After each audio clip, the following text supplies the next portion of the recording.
Alright, I'm going to cut right to the meat and potatoes of this. I'm working on a 2011 Ford Escape 3 liter. And it's got EVAP and purge code issues, or purge valve code. What was it, a 455 and 456 or something like that? Anyway, it was like 456 or 455, and I took over looking at it. See this fuse 5 here? Headlight jumper harness area, splice pack 140. I didn't even worry about that. I'll come over here to the powertrain control module. I've got power here, but I ain't got no power down here at the EVAP vent valve solenoid. I ain't got no power here, got no power here, no power here. These are connectors that are under the carpet. I'm losing power between here and here. The customer said he doesn't want me to rip the carpet and everything up to figure out where it's at. He said just run a new wire. So I went here, piggybacked that wire because it all comes off the same fuse. Ran a power wire over there, kept my power wire going to my PCM, and I ran my power wire down to pin 1. Or no, my power wire, my red and gray wire down to my EVAP canister. Then it passes through the solenoid and it comes back on the blue and the gray and green wire to the PCM, and then the PCM grounds out this circuit. That's how it controls it.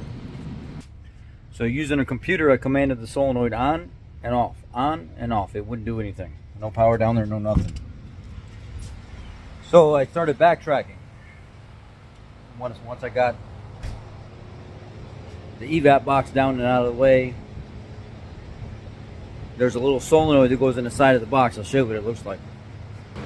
So the box sits under here. Once you pull the box down and you're looking at the box, you can look in the side of the box and there's this solenoid that sticks right in the box. This is your EVAP solenoid.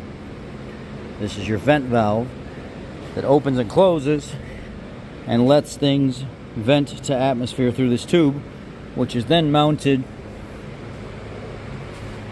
back here by the tank. My guys came out here and said, "Hey boss, we're smoking this thing and it's just venting like crazy. Something coming from the top of the fuel tank or whatever." And I says, okay, wait a second. Let me look at it. So I come out here and I'm looking at it, and I said, "Boys, you know that's just an extension hose off that vent port on the charcoal canister, right? So when you're commanding that vent valve on and off and it ain't doing anything, it's because there's no power down there at that solenoid to open and close. And if you look, the connector goes up through the floor. Goes up and through. So what I ended up doing is I went to the PCM. Like I said, I spliced into the power because it's a splice pack going to all those wires anyway. So it doesn't matter where you tie in. It's still a splice pack going to all those wires of those connectors. And I ran my own power from there down because that's what the customer said he wanted. He didn't want me to tie into the harness here. Or tear into the harness, pull the driver's seat out, pull the carpet and stuff up and figure out where the bad wire is. He said just cut it there, run your own wire and stuff down, let's see if it works. That fixed the problem. We're losing connection in the floor underneath the carpet somewhere. So now I can go in the computer, I can turn it on, off, no problem, and it works exactly like it should. We're about to pull this man's fuel tank out of here until I verified that it's just a vent valve control issue. It's not leaking from the top of the tank because that hose runs up there and it's very deceiving. It makes it look like it's leaking from the tank, but it's not. The power wire issue. And what I did, like I said, is I took pin 62, which is if